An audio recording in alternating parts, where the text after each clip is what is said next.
¿Qué tal? ¿Cómo le va? Sea muy bienvenida y muy bienvenido a otro programa especial Descifrando el Coronavirus. Hoy vamos a hablar de lo peligroso que resulta el SARS-CoV-2, aún habiendo superado la enfermedad, o sea, la COVID-19. Vamos a hablar de las secuelas que pueden aparecer en lo que se conoce como el síndrome de long COVID, COVID persistente o post-COVID. Son términos recién acuñados por los científicos y hay que conocerlos para saber de qué hablan los médicos en el caso de que algún día nos lleguen a decir eso. Digamos que son lesiones residuales. De eso y más conversaremos con el doctor Uriel Rumbo Nava, neumólogo del Hospital General Darío Fernández Fierro. Bienvenido, doctor Rumbo, ¿cómo está? Hola, Aisha, mucho gusto. Gracias por la invitación. Quiero empezar con la pregunta sobre qué cosa es el long COVID, el COVID persistente o el post-COVID. Estos tres términos que significan lo mismo, pero ¿qué cosa es? El paciente, una vez que se resuelven los síntomas agudos de COVID, entra en un periodo de COVID persistente. Algunas veces puede ser en semanas o algunas veces puede ser en meses. De hecho, la división más aceptada de COVID crónico, long COVID o síndrome post-COVID es después de 12 semanas. Aquella persona que presenta síntomas relacionados, atribuidos a COVID después de 12 semanas, eso es lo que se denomina el síndrome post-COVID o long COVID, que como mencionaba es prácticamente sinónimo. Doctor, pero no aparece en todos los pacientes, en todas las personas que se hayan contagiado de COVID, ¿cierto? Depende de la gravedad del cuadro inicial. La gran mayoría hay estudios que refieren que hasta un 80% de las personas, cuando menos, tienen un síntoma post-COVID. Es decir, casi 8 de cada 10 personas que tuvieron COVID, sea leve, moderado o grave, van a tener algún síntoma. Y ahorita más vamos a hablar de cuáles son los síntomas, pero casi el 80% de estas personas, un 50% de las personas pueden tener 2 o más síntomas y hasta un 30% más de 5 síntomas atribuidos al síndrome post-COVID. Entonces es muy frecuente estos datos. Usamos el término de COVID persistente para hablar de este síndrome, doctor. Pero dígame, ¿de qué depende que uno curse el COVID persistente? ¿Del estado de salud, de cómo estamos, cómo está nuestro organismo o cómo la COVID-19 nos dejó nuestro organismo? ¿Qué le hizo a nuestro cuerpo? Depende de varios factores. Uno de los primeros factores que interviene o que depende es de la gravedad del COVID. Se dice que el paciente que tuvo un COVID grave es el que puede tener más síntomas de COVID persistente y aquellos pacientes que tuvieron un COVID leve en general van a tener menos síntomas de COVID persistente. Eso es por un lado. Y por el otro lado depende mucho de las comorbilidades. Un paciente con obesidad, un paciente con diabetes, un paciente con hipertensión son los más propensos a tener síntomas atribuidos al COVID persistente. Entonces, esos son los dos principales factores que juegan un papel importante en sí o no tener y la gravedad de los síntomas del COVID persistente. ¿Cuáles son los síntomas, justamente? Muy bien, hablar de síntomas o hablar de COVID persistente es una amplia gama que afecta varios órganos. Si nosotros nos enfocamos principalmente al pulmón, los síntomas de COVID persistente en pulmón son la dificultad para respirar, que la persona le cueste trabajo hacer sus actividades. Si antes caminaba una cuadra y no se fatigaba, ahora se fatiga. Es también de la oxigenación baja, que el paciente persiste con niveles bajos de la oxigenación. Y otro muy importante es la tos. Esos son como los síntomas principales de COVID persistente a nivel pulmonar. ¿Y del sistema nervioso también hay afectaciones? En cuanto al COVID persistente, el sistema nervioso, hay varios síntomas. El principal, el que más asocia, más del 50% tienen dolor de cabeza. Es un dato muy importante que muchas personas refieren como síntoma único o como síntoma acompañante, que es el dolor de cabeza, hasta más del 50%. Pero hay otros síntomas importantes a nivel neurológico, como la pérdida de la memoria, la pérdida de la atención. Eso es un dato muy frecuente, más del 30% de las personas se les olvidan las cosas y es muy frecuente que nos digan, ahora se me olvida a qué iba a cierto lugar, se me olvida qué hice ayer, se me olvida qué iba a hacer mañana, entonces, o qué es lo que había planeado. Entonces es un punto importante porque la pérdida de la memoria y la atención es algo que se ha reportado mucho en alteraciones de COVID persistente a nivel neurológico. Otro dato importante también es la ansiedad, la depresión. De hecho, personas con antecedentes de depresión que tuvieron COVID, los síntomas de depresión en el COVID persistente se exacerban y es un paciente que si no estaba controlado antes de la enfermedad va a tener un cuadro depresivo mayor y que requiera atención médica por la simple depresión. Otro de los datos importantes que también mencionan mucho los pacientes es la dificultad para conciliar el sueño. Es decir, muchos pacientes tienen insomnio. De hecho, el insomnio se ha reportado hasta en un 80% de los pacientes que tuvieron COVID grave que van a tener insomnio o dificultad para dormir. Esos son de los principales a nivel neurológico, sin olvidar los del sistema del gusto y el olfato, que es muy común que la persona refiera que tiene pérdida del olfato. ¿En el post-COVID? En el post-COVID y disminución del sabor de las cosas. Estos síntomas se atribuyen a la enfermedad en sí y al post-COVID, porque lo que hemos visto que en promedio el tiempo que tarda en recuperarse el olfato y el gusto va alrededor de 2 a 3 meses después de haberse recuperado. Por eso también se consideran datos post-COVID. Doctor, de todos esos síntomas, ¿con cuál debemos alarmarnos y salir corriendo al médico?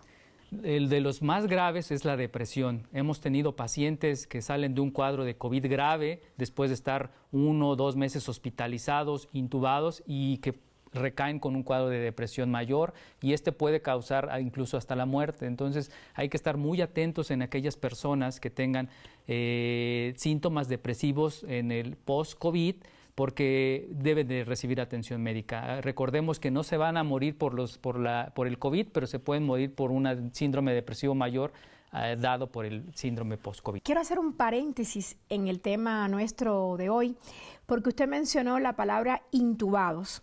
Quiere decir que usted ha tenido casos de pacientes intubados que luego se han ido a su casa. Sí, claro. El COVID, recordemos que la forma o la manifestación más grave del mismo, que afortunadamente son alrededor del 5% o menos de todos los casos de COVID, llegan a hospital y muchos de ellos requieren intubación, es decir, apoyo de un ventilador mecánico. Estos pacientes, quiero mencionar que no la palabra intubación quiere decir que se van a morir. De hecho, la intubación es un método que nosotros tenemos para mantener al paciente estable, para dejar que su pulmón se desinflame y para dejar que los medicamentos hagan su efecto sobre el pulmón y una vez desinflamado el pulmón ya se puede extubar al paciente. Entonces, han habido muchos pacientes intubados, muchos pacientes que se han recuperado favorablemente y se han podido extubar. Entonces, y estos pacientes son los que consideramos como COVID grave y los que pueden tener más secuelas, principalmente neurológicas y pulmonares. Doctor, gracias por esta aclaración. Vamos a volver al tema de post-COVID.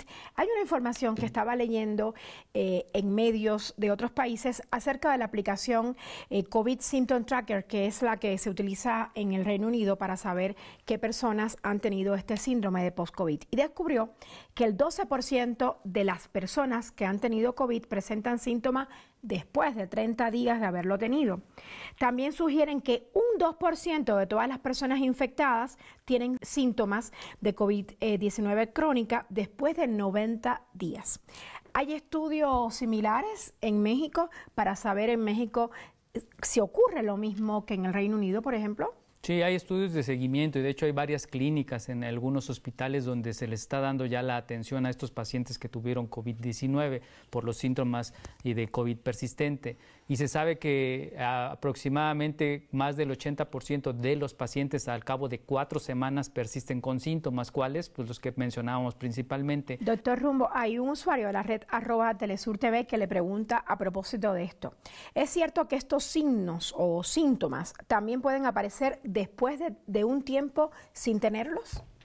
Sí, pueden aparecer porque el paciente puede que se haya ido asintomático con síntomas leves y después de 4, 5, 6 semanas estar ya con dolores de cabeza, a veces aparecer o cursar con diarrea. ¿Por qué? Porque lo que se ha atribuido a esto de COVID persistente son varias cosas. Una de ellas es que el virus condicionó ya un daño en el órgano, es decir, en el pulmón, en el estómago, y ese daño va a ser persistente en lo que tarda el pulmón o el estómago, el órgano en sí en recuperar, es lo que va a durar también los síntomas. Entonces una persona puede que cuando salga del hospital no tenga síntomas tan importantes, pero a lo largo de las semanas puede que sí desarrolle algún síntoma. Entonces, contestando a la persona, sí pueden aparecer síntomas nuevos que no estaban a la hora del egreso. Pero digamos que la persona fue dada de alta en el hospital. Cursó un tiempo, desaparecieron los síntomas y al cabo de un mes pueden aparecer estos síntomas de nuevo. Sí, puede, porque lo que vemos igual cuando pasa con la enfermedad aguda es muy oscilante. La enfermedad de repente hay picos donde hay más inflamación, hay más síntomas y después hay menos inflamación, menos síntomas. Entonces sí pueden aparecer. Otro usuario de la red @TelesurTV nos pregunta, ¿y pueden aparecer en niños o solo aparecen en adultos? Los estudios principales se han hecho más en adultos porque lo que hemos visto y lo que sabemos que COVID-19 afecta más a adultos que a niños. Sin embargo, en niños más se presentan datos gastrointestinales. De hecho, COVID en niños es más como manifestación de diarrea, inflamación del estómago, dolor del abdomen. Entonces, todos los síntomas están relacionados más al estómago e intestino y también pueden aparecer y desaparecer en el curso de la enfermedad y en el curso de la convalecencia o en la secuela de post-COVID en niños. Doctor, me gustaría profundizar en el tema de las causas de la post-COVID. ¿Por qué ocurre la post-COVID? De hecho, hay un usuario de la red @TelesurTV que nos pregunta, doctor Rumbo, ¿qué tan posible es que 90 días después de haber contraído la COVID-19, el virus se haya eliminado de la mayor parte del cuerpo, pero se mantenga en pequeños focos?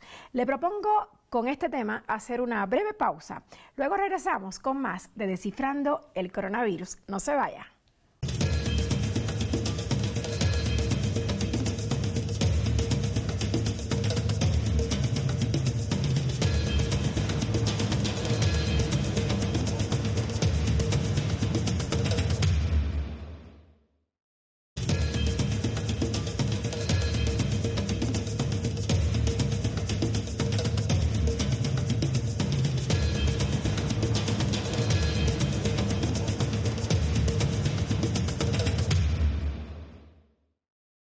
Regresamos. Conversamos con el doctor Uriel Rumbo, quien es neumólogo y además coordinador del área COVID del Hospital General Darío Fernández del ISSSTE, del Instituto de Seguridad Social de los Trabajadores del Estado.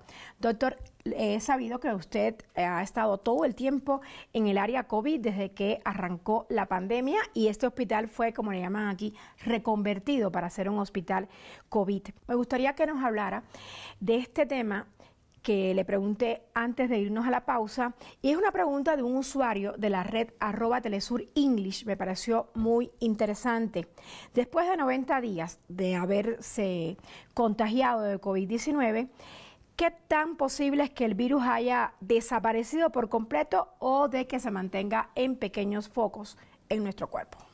Una de las teorías más aceptadas, la que más se apega a lo que hemos estado viendo, es que el SARS-CoV-2, el virus del coronavirus, afecta directamente a los órganos, pulmón, corazón, cerebro, riñones. El daño que produce en estos órganos es muy severo y este daño va a persistir a lo largo de semanas o incluso meses. Esa es la teoría más aceptada, por eso no es que el virus persista en focos, sino que el daño que ya condicionó al inicio de la enfermedad va a ser la consecuencia que va a traer sobre el órgano. Y la otra teoría también aceptada es que hay pequeñas cantidades de virus todavía circulantes en el COVID persistente que va a producir todavía más daño, llámese en los pulmones, mayor inflamación, llámese en el estómago, diarrea. Entonces, hay esas dos teorías, pero lo que preguntaba la persona es que si a 90 días todavía puede persistir el virus. De los estudios que se han hecho, aproximadamente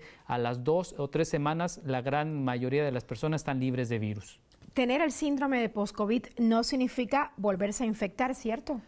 Tener COVID persistente se refiere a tener los síntomas posterior al cuadro agudo. Más bien no quiere decir que tenga todavía la enfermedad y que la infección siga aguda. O que se haya vuelto a infectar. O que se haya vuelto a infectar. Es decir, no hay enfermedad activa, son los síntomas que van a seguir a la enfermedad aguda, es decir, la persistencia de los síntomas. Aunque la PCR diga que no tenemos el virus en el cuerpo, si tenemos los síntomas hay que atenderlos porque es el post-COVID, ¿cierto? Exactamente. En pocas palabras, el COVID persistente a eso se refiere, tener los síntomas cuando la persona ya salió de la enfermedad aguda. Otro usuario de la red @Telesur English nos pregunta ¿de qué depende esto? Depende por casualidad de dónde se haya alojado el virus cuando entró a nuestro cuerpo. Ya sabemos que si hay diarrea prolongada, el virus se encuentra en el intestino y que si hay pérdida de olfato, pues tiene que ver con el sistema neurológico del sistema nervioso.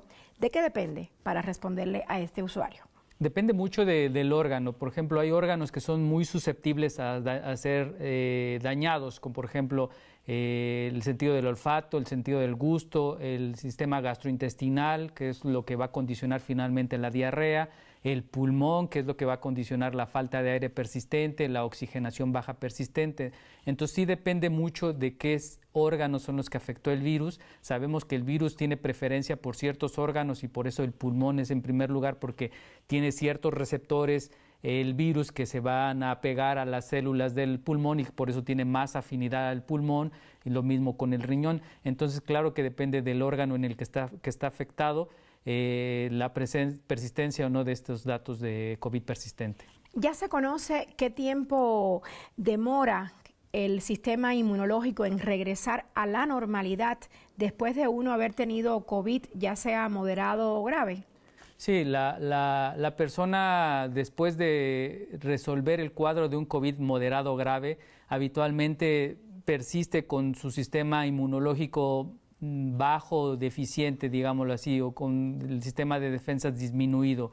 El tiempo en el que la persona puede estar susceptible a algunas otras infecciones por otros gérmenes que no sean el virus puede persistir por varios meses. En realidad, el seguimiento de estos pacientes a largo plazo de respuesta inmunológica, aproximadamente 4 o 6 meses después de esto, de un cuadro grave, la persona empieza ya a tener una actividad inmunológica más cercana a la normal de como antes estaba. Después de los 6 meses. Doctor, ¿y han detectado ustedes últimamente secuelas que en un principio no se veían claras, digamos, en esto de la post-COVID?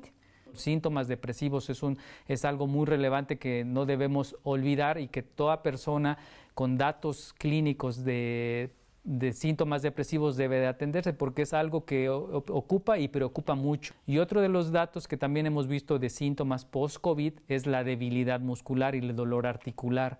Entonces, para esto nosotros trabajamos mucho en conjunto con rehabilitación física y rehabilitación pulmonar. Entonces, son datos que han ido apareciendo de COVID persistente. De otro lado, doctor, la Organización Mundial de la Salud, la OMS, ha dicho que la inflamación generalizada que causa la COVID-19 podría provocar que las personas tengan problemas cardíacos a temprana edad. ¿Usted sabe algo de esto? ¿Se ha topado con algún caso en este tiempo que lleva la pandemia? La inflamación de las capas del corazón que se llama pericarditis es algo que se ha reportado. También se ha reportado que se pueden producir alteraciones en el ritmo del corazón, que puede haber arritmias. Son como de los 2 datos más importantes a nivel cardíaco que se han observado. ¿Qué es lo que hemos visto? A largo plazo, la gran mayoría de los pacientes también se resuelve ese problema. ¿Qué es lo que no sabemos? Pues no sabemos más allá de un año cuáles de estos síntomas de COVID persistente van a seguir en los pacientes. De ninguno de los órganos sabemos. Usted antes mencionó los problemas de trastorno del sueño. ¿Estos son muy comunes en los pacientes que sufren de COVID persistente? Muchos pacientes refieren dificultad para dormir, entonces es un síntoma muy frecuente. En mi experiencia lo he visto más del 60-70%, es casi decir, 6 de cada 10 pacientes que veo refieren eso. Principalmente hay pacientes de enfermedad leve, enfermedad moderada y enfermedad grave, ahí sin distinguir el tipo de COVID que hayan tenido. Incluso es muy frecuente lo que he visto, dificultad para dormir y dificultad para la atención y para la memoria. Si me preguntara de cuál es lo más importante, lo neurológico, esos dos datos son muy importantes. Y de todo esto que nos ha descrito, ¿qué es lo más grave, doctor? El más importante es la dificultad para conciliar el sueño. Ese es uno de los datos clínicos que me parecen más relevantes. Y hay que atenderlo de manera urgente, ¿cierto? Sí, claro, porque en estudios que en el área de neumología lo que hemos visto, aquella persona que no concilia bien el sueño, es decir, que no tiene sueño reparador, puede traer otras consecuencias a largo plazo, por ejemplo, infartos del corazón, problemas de infartos cerebrales, entonces puede traer otra serie de enfermedades más graves a aquella persona que no concilia bien el sueño y que no tiene sueño reparador. Por eso es muy importante este tema de que el paciente se controle y se trate el insomnio. Doctor, mire qué interesante un comentario que nos ha llegado de un usuario de la red @Telesur y dice: hay quienes luchan por controlar sus niveles de azúcar en la sangre después de desarrollar diabetes como resultado de padecer la COVID-19. ¿Se puede modificar el metabolismo o alterarse el funcionamiento de los órganos una vez que padecemos la COVID-19? Hablando de diabetes es un tema muy importante. Nosotros hemos tenido varios escenarios en cuanto a la diabetes y COVID. Hemos tenido pacientes que no eran diabéticos y al tener COVID, después sus niveles de glucosa elevaron y a niveles de pacientes con diabetes. Y hemos tenido pacientes diabéticos antes del COVID que después y durante COVID se descontrolan mucho. ¿Qué es lo que sabemos? El virus también afecta a las células del páncreas y al afectarlas produce destrucción de las mismas y esto va a condicionar que la persona tenga niveles elevados de glucosa y aquella persona que no era diabética después de tener COVID-19 tenga niveles de glucosa elevados y que incluso llegue a ser diabético y aquella persona diabética llegue con un descontrol importante de la glucosa. Entonces es muy bueno ese punto porque sí, hemos tenido muchos pacientes que después de padecer COVID, dentro de los datos de COVID persistente están con niveles elevados de glucosa. ¿Tienen ustedes los médicos y los científicos preocupación de que incluso personas que parecen haberse recuperado bien de la COVID-19 enfrenten estos riesgos de por vida? Me refiero a la COVID persistente. Es una pregunta muy importante porque pues es lo que estamos viendo. Sabemos que COVID-19 tenemos escasos en México 14 meses, 15 meses de estar viendo pacientes. Entonces, al cabo de un año de los primeros pacientes, pues la gran mayoría lo que hemos visto es que los síntomas desaparecieron. Pero lo que no sabemos es si vuelvan a aparecer. ¿Qué sabemos de otro ejemplo de influenza, que fue la pandemia de hace unos 10 años, que la gran mayoría de los pacientes al cabo de un año desaparecieron los síntomas, las pruebas de funcionamiento del pulmón mejoraron y estos pacientes no han tenido mayor complicación el resto del tiempo que se han seguido? En COVID-19 es algo que apenas vamos a descubrir porque después de un año muchos pacientes ya no tienen síntomas, pero no sabemos si más adelante van a desarrollar algún otro. Bueno, pero igual es una buena noticia saber que al cabo de un año no tienen esos síntomas, doctor. ¿Todos los virus dejan secuelas o solo este virus, este maldito virus del SARS-CoV-2? Pues tomando otra vez el ejemplo de influenza y de la pandemia de hace 10 años, con influenza H1N1 no dejó secuelas. De hecho, como les mencionaba, la gran mayoría de los pacientes se recuperó al cabo de un año y fue una recuperación casi al 100% de como estaban antes de la enfermedad. Con COVID-19 es diferente porque las secuelas no nada más es a nivel pulmonar, estamos hablando del COVID persistente que afecta muchos órganos y eso es lo que le hace más complejo este virus y es lo que le hace que podamos intuir que va a haber más secuelas y más persistencia de los síntomas probablemente en muchas personas después de más de un año. Sin embargo, en fisiología pulmonar, en estudios que nosotros en el área de neumología hacemos, estudios de espirometría, estudios de difusión de monóxido de carbono y estudios tomográficos, no hemos visto lesiones persistentes por influenza, que eso no lo podemos atribuir que sí puede existir en COVID-19. Puede que COVID-19 sí deje algunas secuelas más a largo plazo. Doctor, me gustaría que nos dijera qué hacer, qué debemos hacer para manejar estas secuelas del COVID persistente. El tratamiento de COVID persistente va a ir enfocado a los síntomas que tenga la persona. La gran mayoría decíamos, si es problemas neurológicos, habría que ver si requieren tratamiento adicional con psiquiatría. Si son problemas gastrointestinales, es mejorar también la alimentación en cuanto a la dieta. Y si es problemas pulmonares, ahí nos apoyamos mucho de la rehabilitación, porque otro del grupo de médicos que nos apoyan mucho en el post-COVID, pues son los médicos de rehabilitación pulmonar y rehabilitación física. Ellos nos apoyan mucho en esto y ellos nos ayudan en cuanto a la rehabilitación pulmonar y a la rehabilitación física. Lo más importante en el seguimiento de un paciente con COVID persistente es que a las 4 semanas de haber sido egresado es importante una valoración inicial, en la cual nosotros tomamos radiografía de tórax, tomamos laboratorios clínicos y eso nos va a ir ayudando para ver si el paciente va con una buena evolución y nos va a ir ayudando para interrogar si tiene datos de COVID persistente. Esa sería la primera cita a las 4 semanas y después de ahí se va definiendo el seguimiento posterior, que puede ser cada mes. Doctor, ¿y los pacientes que tuvieron COVID inmediatamente pueden salir a hacer ejercicios, a practicar deporte o qué deben hacer? Depende de la gravedad de COVID que hayan tenido. Si hablamos de un COVID moderado o grave, que generalmente son los pacientes que estuvieron en hospitalización o que requirieron de ventilación mecánica invasiva, estos pacientes la recomendación es que las primeras 4 semanas estén en reposo relativo en casa. Pero aquella persona que tuvo un COVID leve, habitualmente al cabo de 2 semanas de salir de su cuadro leve, puede regresar a sus actividades habituales. ¿Incluso a practicar deporte? Sí, claro, incluso practicar deportes de bajo impacto. Doctor, usted se refería a las personas que cursaron la enfermedad grave. ¿Cómo esas personas deben actuar en su día a día para conservar la energía? Usted describía que uno de los síntomas era la fatiga que se siente, fatiga muscular, falta de aire al caminar o al subir una escalera.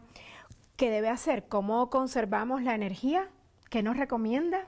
Tratar de incorporar al paciente, aunque haya tenido COVID grave, a las actividades habituales de la familia. Eso le va a ayudar mucho tanto en el ambiente neurológico, va a ayudar a que no se deprima y va a ayudar a que su actividad física vaya mejorando día tras día. Entonces ahí sí es una tarea de toda la familia. ¿Y qué consejos le daría a una persona que fue paciente de COVID y que cursó la enfermedad de forma grave? Lo primero que le tendría que decir es que no se desespere.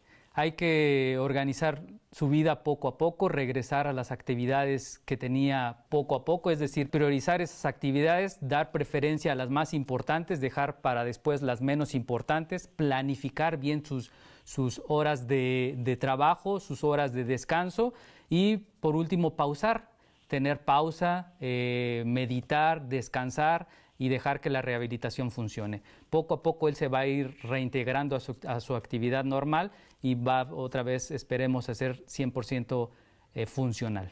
Después de escucharlo, doctor, me queda claro que cursar la COVID-19, pasar la enfermedad, sobrevivir a la enfermedad, no significa necesariamente que la COVID-19 no nos deje daños a largo plazo. Gracias por estar hoy aquí con nosotros, doctor Rumbo. Y bueno, hace poco leía a un doctor cubano, a Emilio Bucha, quien nos recordaba que el SARS-CoV-2 es un virus que nos enseña todos los días, tanto en la fase aguda como en la convalecencia. Y por eso en este programa seguimos descifrando el coronavirus, para saber más y también para cuidarnos mejor. Hasta la próxima. Lo veo de hoy en 8 días. Hasta pronto.